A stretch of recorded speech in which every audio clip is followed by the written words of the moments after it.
Bismillahirrahmanirrahim. Bismillahirrahmanirrahim. Assalamualaikum warahmatullahi wabarakatuh. Saudara-saudaraku, sahabat-sahabat yang baik. Kalau kita renungkan, salah satu kekurangan kita, bahkan mungkin kita katakan penyakit kita, adalah kita tidak memaksimalkan semangat kita untuk berdoa kepada Allah atau melakukan kebaikan-kebaikan ketika Allah Subhanahu wa Ta'ala memberikan kesempatan kepada kita. Padahal kalau kita mau bercermin dari jejak-jejak sejarah yang melangit, yang telah dicontohkan oleh para nabi dan rasul, bagaimana beliau bersemangat untuk berbuat baik dan berdoa kepada Allah Subhanahu wa Ta'ala ketika kesempatan itu datang. Umpama kita ambil contoh dari Nabi Musa alaihissalam. Sebagaimana kita ketahui, Nabi Musa alaihissalam adalah seorang nabi yang ketika kecilnya itu pernah memasukkan bara dalam mulutnya sehingga suaranya atau bicaranya menjadi tidak lancar. Nah, ketika Allah Subhanahu wa Ta'ala memberikan kesempatan untuk berdialog, itu ketika atau saat itu Allah Subhanahu wa Ta'ala memerintahkan Nabi Musa untuk datang kepada Fir'aun, maka kesempatan itu dimanfaatkan untuk berdoa oleh Nabi Musa alaihissalam. Apa doanya? Ini yang terkenal, yang sering kita ucapkan insya Allah.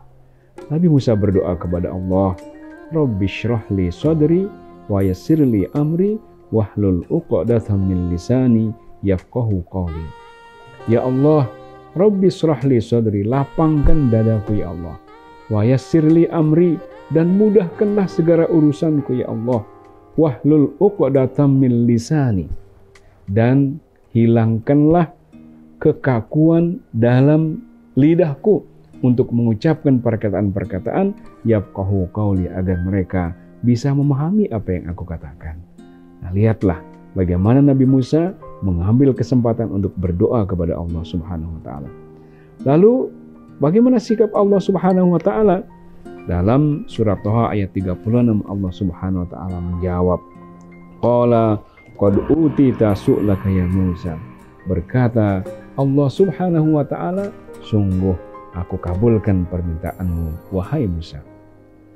Nah, kemudian cermin yang kedua itu adalah dialog yang menarik sekali antara Nabi Zakaria dengan Siti Maryam. Pada saat itu Siti Maryam sedang berada di mihrabnya, lalu datanglah Nabi Zakaria. Apa yang disaksikan oleh Nabi Zakaria? Dia melihat di pinggir kiri, kanan, depan, belakang, itu ternyata banyak sekali santapan atau hidangan-hidangan yang tersedia untuk Siti Maryam. Maka dengan perasaan kagum, heran, Nabi Zakaria bertanya, Qala ya Maryam anna laki hada. Wahai Maryam, dari mana engkau dapatkan semua ini, makanan-makanan yang enak ini? Maka Siti Maryam mengatakan, Qalat huwa min indillah. Ini adalah semua datang dari Allah Subhanahu wa Ta'ala. Innallaha yarzuqu man yasha' bighairi hisab. Sesungguhnya jika Allah sudah berkehendak, Allah bisa memberikan rezeki kepada siapa saja tanpa ada batasannya. Nah, mendengarkan ucapan Siti Maryam itu, Nabi Zakaria tidak mau ketinggalan. Dia segera berdoa kepada Allah. Apa yang paling dipentingkan waktu itu?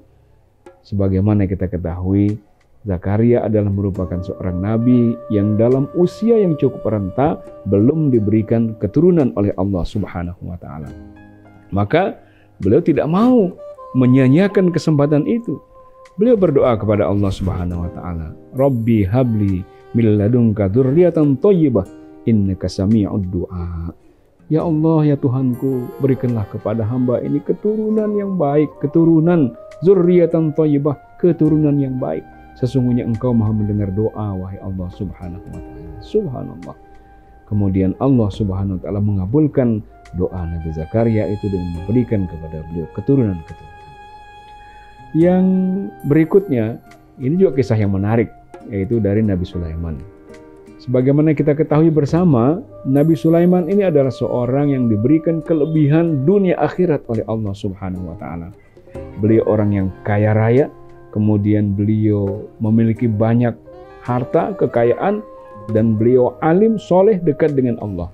Sehingga beliau juga adalah seorang raja. Jadi segala kelebihan-kelebihan itu diberikan oleh Allah Subhanahu wa taala. Satu dari kekayaan yang dimiliki oleh Nabi Sulaiman itu adalah beliau memiliki 900 kuda-kuda tunggangan pilihan. Itu kuda-kuda terbaik gitu.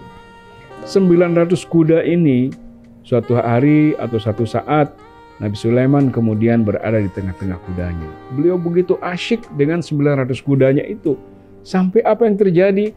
Beliau lupa berzikir kepada Allah Subhanahu wa taala. Bahkan saat itu beliau ketinggalan, terlambat melaksanakan sholat asar. Begitu beliau menyadari bahwa beliau lupa berzikir sore itu, subhanallah, penyesalan yang luar biasa. Beliau beristighfar kepada Allah, bertaubat kepada Allah Subhanahu wa taala. Lalu beliau menunjukkan keseriusannya bertaubat itu dengan menyembelih 900 kuda pilihannya itu.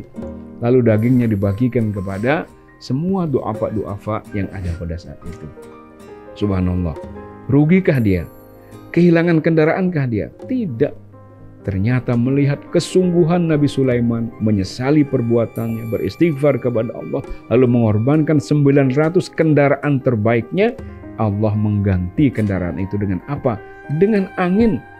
Sejak saat itu, kemanapun Nabi Sulaiman pergi, maka angin siap untuk menghantarkan beliau kemana saja. Rupanya itu lebih terhormat bagi Nabi Sulaiman dibandingkan dengan kuda-kuda tadi. Nah, inilah contoh-contoh sahabat-sahabat yang dirahmati Allah Subhanahu wa taala, bahwa kalau kita mau menggunakan kesempatan yang diberikan oleh Allah Subhanahu wa taala untuk berdoa kepadanya, maka insya Allah doa kita akan dikabulkan oleh Allah Subhanahu wa taala. Jangan lupa pula, kalau ada kesempatan, lakukan perbuatan-perbuatan baik, lakukan perbuatan-perbuatan yang soleh, sehingga dengan demikian hidup kita diberkahi oleh Allah Subhanahu wa taala. Wallahu a'lam bishawab. Wallahu muwaffiq wal hadi ila sabilir rasyad. Assalamualaikum warahmatullahi wabarakatuh.